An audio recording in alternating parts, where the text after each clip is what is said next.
አደይ ሰራተኛዋ አደይን ይዤላችሁ መጥቻለሁ ማለት ነው። የአደይ ጉዳይ እንግዲህ ገጠር ገብታ በወግ በባህል እንደርሻለን በወጉ በማረጉ እዚሁ ትዳር ያለች ተብላ አባቷ ያዙ ይልቀቁ ብሎ ለዴቭም አልሰጥም ብሎ ከዛም በኋላ ደግሞ ዴቭ ጀግና ነው ማለት ነው። ከስንት ጦርነት በኋላ ይዟት ወደ አዲስ አበባ ከች ብሏል ማለት ነው። ከገጠር ወደ አዲስ አበባ አምጥቷታል ማለት ነው። እንግዲህ ወደ ቤቷ ተመልሳለች አደዬ ማለት ነው። ከዛ ሁሉ ጦርነት ስንት ነገር ታግታ ሁሉ አባቷ እጇንም እግሯንም አስሯት አይተን ነበር ማለት ነው። ከዛ ሁሉ ጦርነት ለዴቭም ተርፋ ነበረ፣ እንደዚሁም ዴቭም ደርሶበት ነበር ማለት ነው። ከዛ ሁሉ አልፈው አሁን ወደ አዲስ አበባ ይዟት መጥቷል ማለት ነው። ሊዱም ተመልሳለች ማለት ነው። ከሊዱ ጋር ሆነው እንደዚሁም ደመቀና ንጉስም አብረው ኪደው ነበር ከዴቭ ጋር አሸንፈው መጥተዋል ማለት ነው። አደይን ይዘዋት ወደ አዲስ አበባ አሾይና ነው እያሉ ተመልሰዋል ማለት ነው። ሰላም ጤና ይስጥልኝ ውድ ቤተሰቦች፣ ዛሬ ደግሞ አደዮችን ይዤላችሁ መጥቻለሁ። ሰራተኛዋ አደይ እንግዲህ ገጠር ላይ ታግታ ነበር ማለት ነው። ቤተሰቡ አባቷ እጅና እግሯን አስሯት ነበረ። ሴት ልጅ ከቤት መውጣት የለባትም፣ በዛም ላይ ደግሞ እዚሁ በወግ በማድረግ ነው ምድርሽ ብሏት ነበር ማለት ነው። እሷም ደግሞ ያልወደድኩትን ሰው እንዴት ነው ማገባው ብላ እምቢ ብላ ነበር ማለት ነው። እናቷና እህቷ ደግሞ የአደይ እንድታገባባቸው አይፈልጉም ነበር። አሁን ላይ ግን አደይ ወደ አዲስ አበባ መመለሷን አረጋግጠን አይተናል ማለት ነው። በጣም ነው ደስ ያለን። ይሄ የሁላችንም እንትን ነው ማለት ነው፣ ደስታ ነው። አደይ ሊድሯት ነው ገጠር ላይ ብለን እሪ እያልን ነበር ማለት ነው። ዴቭም ደግሞ አሸንፎ ከኔ ማንም አይነካትም ብሎ ወደ አዲስ አበባ ይዟት መጥቷል ማለት ነው። የባርኪም እናት በጣም ደስ ብሏታል። የነ ፍቅር እናት እቅፍ አድርጋ ነው የተቀበለቻት ማለት ነው። አደይን እንግዲህ ምን ያህል ቢወዷት ነው በዚህ ዘመን እንደዚህ አይነት ሰራተኛ ይወደዳል ብላችሁ ታስባላችሁ?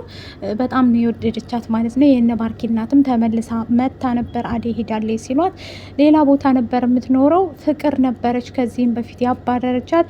ፍቅርም ደግሞ ከዚህ በኋላ የቤተሰባችን አባል ሆነሻል፣ ማንም አይነካሽም እያለቻት ነበር አደይን መስሏት። አሁን ተመልሳ አውሬ አይደለች እንዴ? ፍቅር ናት እኮ እንደውም እንደዚህ የምታረጋት አደይን እና በቅርብ ቀን ደግሞ የምናየው ይሆናል ማለት ነው። እኔ በጣም ነው ደስ ያለኝ። አደይዬ ደስታሽ ደስታችን ነው ማለት ነው። እሷም ደስ ብሏታል፣ ባርኪም ደስ ብሎታል። አደይ እንኳን ደህና መጣሽ ብሎ መጥበቅ ውስጥ ገብቶ ሰላም ሲላት እንደዚሁም ደግሞ ዴቭ ይናደዳል ማለት ነው። ያው ዴቭ ይቀናል፣ መቅናት ነው ስራው መቼስ ማለት ነው። ዴቭ ሌላው እንደ አደይን ሲነቃት አይወድም። በቃ ለሰላምታ ራሱ ይንጨረጨራል እና በጣም ደስ ብሏቸዋል። አደይ ወደ ስራዋ ተመልሳለች ማለት ነው። ወደ ስራዋ ከተመለሰ በኋላም እንግዲህ ያቺ ቤዛ ነበረች ማለት ነው። የባርኮት ፍቅረኛ እንደሆነች አታውቅም የባርኪ እናት ማለት ነው። ሰራተኛችን ናት በአደይ ምትክ የገባይ ሰራተኛችን ናት ብለው እያንቋሸሿት ነበር። ፍቅርም እያንቋሸሸቻት ነበር ማለት ነው። በዛ ላይ ለሊት ልገለኝ እየመጣኝ ነው ብላ ለእናቷ ስለነገረቻት የነ ፍቅር እናትም ደግሞ ከቤት ቤዛን አባራት እነ ኤላ ቤት ክዳ እየኖረች ነበረ። እንግዲህ ለሚ ቅናቱንም እንዴት አደረጋት፣ እየተንጨረጨረች ተቀምጣለች ማለት ነው። ለሚም ያው ኤላ ጋር ትንሽ ውዝግብግብ ያለ ነገር አለና ምንድን ነው አብሳ ይቺ ቤዛ የምትባል ልጅ ስታይ ደግሞ ይፈላል ማለት ነው። የነሱ ታሪክ ውዝግብግብ ያለ ነው። እሱም ደግሞ ባርኪም ደግሞ ለእናቱ ስላልነገራት እንደ ሰራተኛ አድርጎ ነበር። ቤዛም በዛ መሀል እየተበሳጨች ነበር። እኔ ነው ወይ ሰራተኛ የሚለው? እንዴት ምን ያህል ቢንቅ ነው እንደዚህ እንዳሰቃየሽ? ፍቅር እውነቴን ነው፣ ዋጋ ትከፍሊበታለሽ። ይህንን ያደረግሽውን ሁሉ መስዋዕትነት አስከፍልሻለሁ እያለች አካኪ ድራፍ እያለች ነበር ቤዛ ማለት ነው። ቤዛን እንግዲህ ፍቅር ተጫውታባታለች። የተጫወተችባትም ደግሞ ምንድን ነው የባርኪ ፍቅረኛ እንዳልሆነች ያው ልትናገር ነበረ በመጀመሪያ ሆነሽ ግን ለእናቷ የነገረቻት አዲስ ሰራተኛ ናት፣ በአደይ ምትክ ያመጣኋት ሰራተኛ ናት። ግን ምኑም የለችበትም፣ አትሰራም፣ ቀበጥ ናት። እሷ ለምን ትሰራለች? እሷ ፍቅረኛ ናት፣ የዴቭ የአደይ ማነው ሶሪ የባርኮት ፍቅረኛ ናት። እሷ እኮ ግን እንዴት ልታመጣቻለች ብለን እኛም ግራ ገብቶን ነበረ። አሁን ላይ ግን አምጥታታለች ማለት ነው።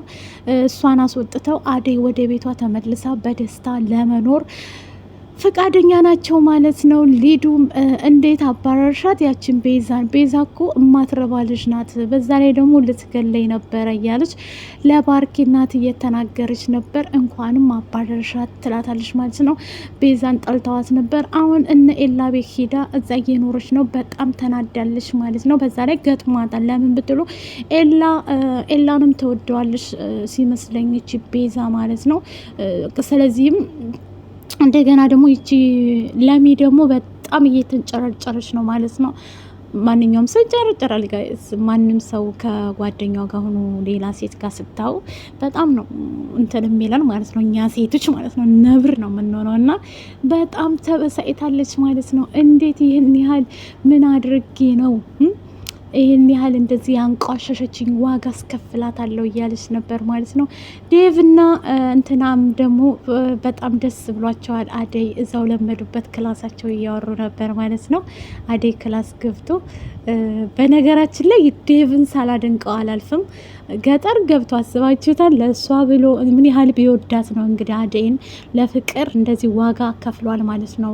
እኔ በፊት ላይ ዝም ብሎ እየቀለደ ምናምን አውቆ ነበር የሚመስለኝ፣ ያፈቅራት አይመስለኝም ነበረ። ግን ተልቡ ነበር ሲያፈቅራት የነበረው ጀግና ማለት ነው። እና አምጥቷታል ገጠር ላይ ሄዶ ማለት ነው። አስባችሁታል? ያዙ ይልቀቁኝ ብሎ አሸንፈው ከገጠር ወደ ከተማ አስገብቷታል ማለት ነው።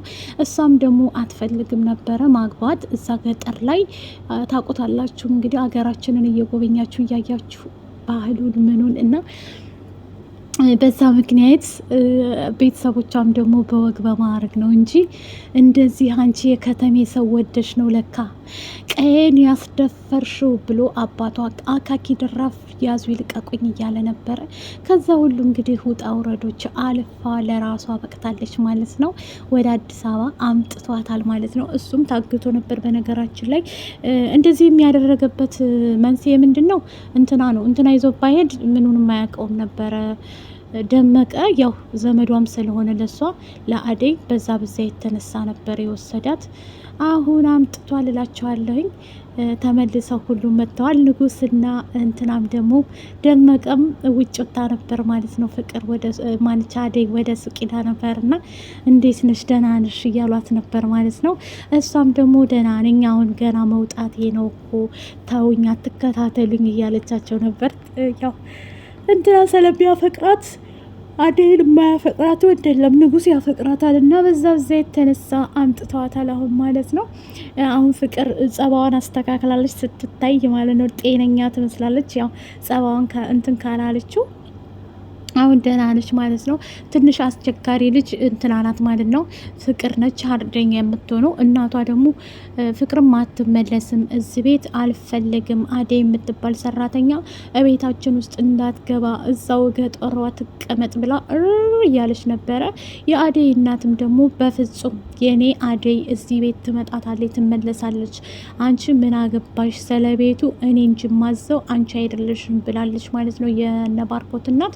የነባርኪ እናት እንግዲህ እንደዛ ያደረገችው ምንድነው? አደይ መልካም ልጅ ናት። ከዚህም በፊት እሷ በነበረበት ሰዓት በጣም ጥሩ ስለነበረች ሌላ ቦታ ሄዳ ነው ማለት ነው። በሷ የተነሳ ሌላ ቦታ ሄደች ማለት ነው። ቤተሰቦቿን እያስታመመ ነበረ የነባርኪ እናት። ምክንያቱም አደይን ቤት ያስቀመጠቻት ቤቱን እንድታይ እና ፍቅርን እንድታያቸው እንድትንከባከብ ነበር እና ፍቅር ግን እናቴ በሌለችበት እንደዚህ እያደረግሽ እንዲህ እያለች አጣልታት ነበር ማለት ነው። ፍቅርም ስትጣላ አባቴ ጋር እሄዳለሁ እያለች እናቷን ታስፈራራት ነበር። እናቷም ደግሞ እኔ ልታስፈራሪ ፈለገሽ ከሆነ ጥርግ በይ፣ እንደዚህ እንትን ምልሽ መሰለሽ ወይ ከዚህ በኋላ ማንም ሰው አደይ ፊት ድርሽ እንዳይል ብላ ታስጠነቀቃቸዋለች ማለት ነው። ሊዱም እንግዲህ እነሱ ጋር ያው ቀበጥ ስለሆነች አብራ ጎበዝናል። ሊዱም ግን በነገራችን ላይ ወንድሟን ተከትላ ሂዳ ፈልጋለች ማለት ነው። ፈልጋ የመጣችው ጎበዝና ገጠርም ላይ ሂዳ እኔ እንደዚህ ላደርግ ነው ወይ እዚህ ላድር ነው ወይ ምን ላይ ስልተኛ ነው እያለች አሳስቧት ነበር፣ የምኝተዋብ ነገር ማለት ነው። እነሱም ደግሞ ከፈለግሽ ተኝ ከፈለግሽ ደግሞ ገደል ግቢ እያለቻት ነበር ብርሃን ማለት ነው። እንደዛ ያደረገችው ምንድን ነው? ከዚህ በፊት ብርሃን በአሟት መታ ነበር አዲስ አበባ አደይ ጋር እና ካስታወሳቸው ክፍል ስንት ላይ ነው በጣም ከፍቅር ከሆነው እያሰቃዩት ነበር ማለት ነው። ያንን አልፋ አሁን ላይ ደስ የሚል ህይወት እየኖረች ከእናቷ ጋር ገጠር ገብታ ነበር። አደይም አሁን ህይወቷ ምስቅልቅል ብሎ ነበረ። አሁን ላይ ህይወቷ እንደቀጠለ ወደ እነ ፍቅር ቤት ተመልሳለች ማለት ነው። ፍቅርም ይቅርታ ጠይቃታለች። ከዚህ በኋላ የቤተሰባችን አባል ስለሆነች ምንም አንሆንም፣ ከዚህ በኋላ እህቴ ነሽ፣ ንጹህ እህቴ ነሽ ብላ አቅፋ ስስማት አይተናል ማለት ነው። አደይን እንግዲህ ጸባዋ ካልተቀየረ አረ መሰሪ ናት ይቺ ፍቅር ማለት ነው። መቼም ፍቅርን እኔ አላምናትም ማለት ነው። ፍቅር አትታመንም ጋይስ፣ ፍቅር አትታመንም። እንደ ያን ሁሉ ካደረገቻት በኋላ በዛ ላይ ለምለም አሁን ላይ ሀርድ ሆናለች። ትንሽ ለምለም አትፈራም ማንንም ማለት ነው። ሀርድ ናት፣ ከፍቅር የባሰች ናት ማለት ነው። ያው ፍቅር አደይና እንትና ላይ እንትን ትበል እንጂ ግን ትዕግስት የላትም። በጥፊት አጨዋቸዋለች ለሚ ማለት ነው። ለሚ ጎበዝ ነች ማለት ነው። ጠንካራ ነች። በዛ ላይ ደግሞ ለምንም ነገር ፈቀትልም ማለት ነው። እንግዲህ ጠበቅ አድርግ ያዝ አደይን፣ አደይ ማንቺ ለሚን ጠበቅ አድርግ ያዝ ብለዋል ኤላን ማለት ነው። የነባርኮት እናት አጥብቅ ያዝ እንዳታመልጥ፣ ይችን የመሰለች ቆንጆ አባትን ቢሆን እንደዚህ አይነት ሰው ነው የሚፈልገው እያለች እየመከረችው ነበር። እሱም እሺ ብሏል። ይሄን ይመስላል ባይ